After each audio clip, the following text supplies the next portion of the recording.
Greetings. Today's guest is an F. Besson flugelhorn made in Paris, France, approximately 125 years ago. And you just heard a little sample of that during the intro.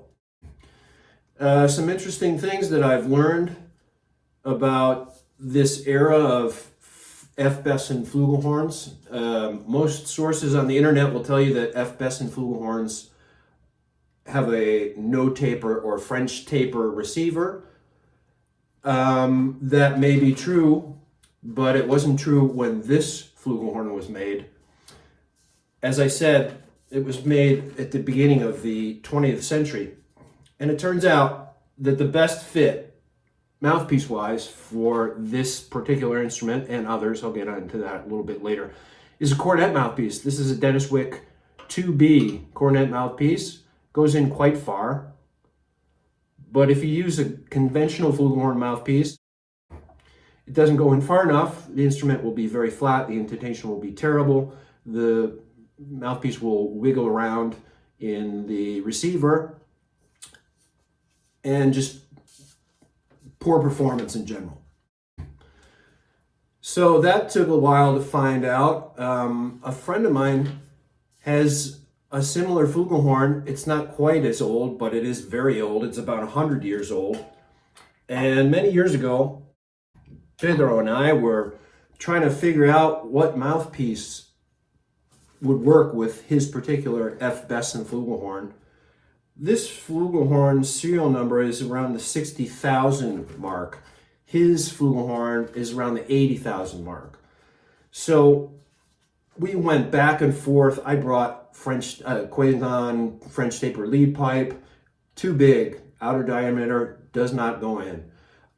Bach Stradivarius flugelhorn lead pipe, same thing, too big on the outside, doesn't go in. Van Laar, nothing worked. So I was really curious because we couldn't find, again, same situation I've been in for the last couple days, couldn't find any mouthpiece, flugelhorn mouthpiece that would work, that would go in, that would fit properly. And thanks to my friend Dario Frate from Frate Precision Mouthpieces, he makes my trumpet mouthpieces. We've been back and forth emailing, and I've been measuring with a digital caliper and sending him measurements, and he's been sending me measurements and diagrams. And he said, look, well, you know, if it goes in this far, it's got to be a cornet mouthpiece receiver. Try a cornet mouthpiece and see. So yeah, it does fit.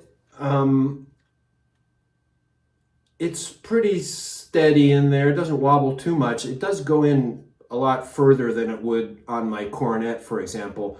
But with a flugelhorn mouthpiece that fit badly, obviously, I had to put the tuning bit all the way in, and I was still flat because the mouthpiece just didn't go in. There wasn't enough engagement. It didn't work at all. So we kind of solved that mystery. I don't know at what point in time F. Besson changed to the French taper or no taper receiver and consequently mouthpieces that would fit that. I have no idea. If you have any idea, if you have any reference, if you own one of these, leave a comment, let me know. Always willing to learn from the hive mind. And the question is this a turd or a treasure?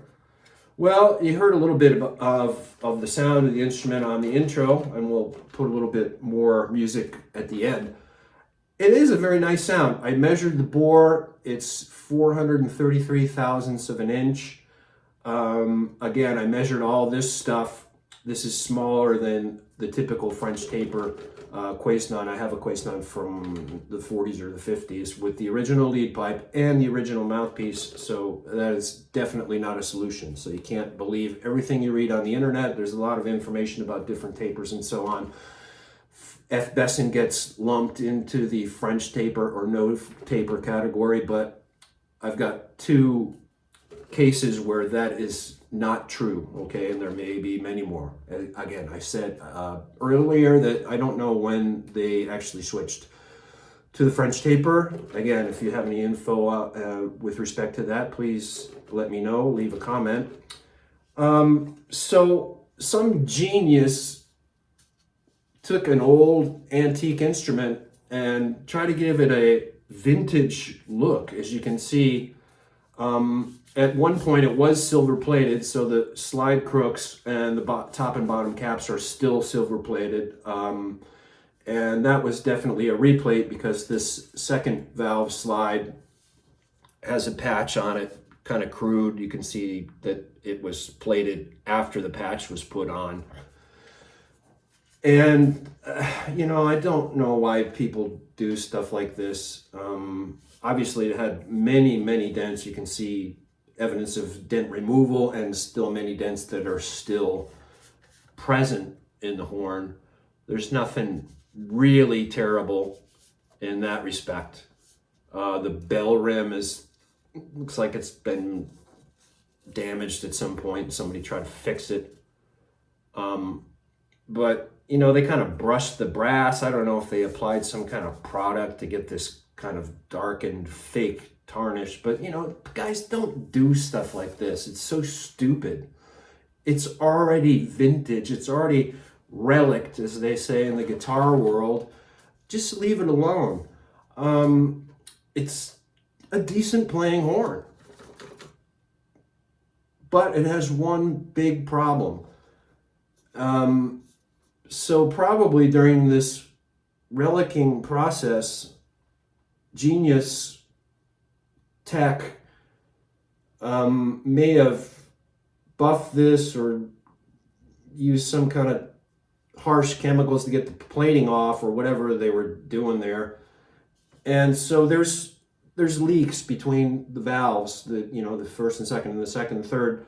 You oil up the pistons and, you know, start doing this, and then you play for a while, and this gets all shiny because it's got some really microscopic pinholes somewhere, and the pistons leak.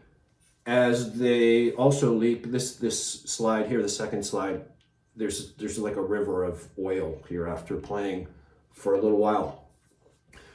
So it's really too bad. That may have been caused by, as I said, this refinishing or relicking or antiquing nonsense. And very interesting, use whatever you have around. This is actually a Phillips head screw holding the water key in. I mean, you know, come on, guys, have a little respect. Anyway, like I said, it's a decent playing horn.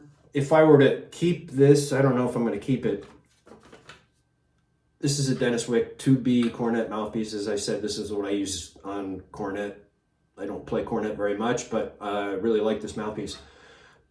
The Dennis Wick cornet mouthpiece line, there are other mouthpieces that are actually really deep, so that would get me a little bit closer to flugelhorn mouthpiece territory. So if I do keep this instrument, I would definitely try one of those. This, as I said, is a 2B, so you can also get 2, 3, there's no B after it, and those supposedly are really deep cups. So I would think about that if I don't return this instrument to the genius that sold it to me. So what do you think? Leave a comment, especially if you have some experience with these instruments, and we'll see you next time.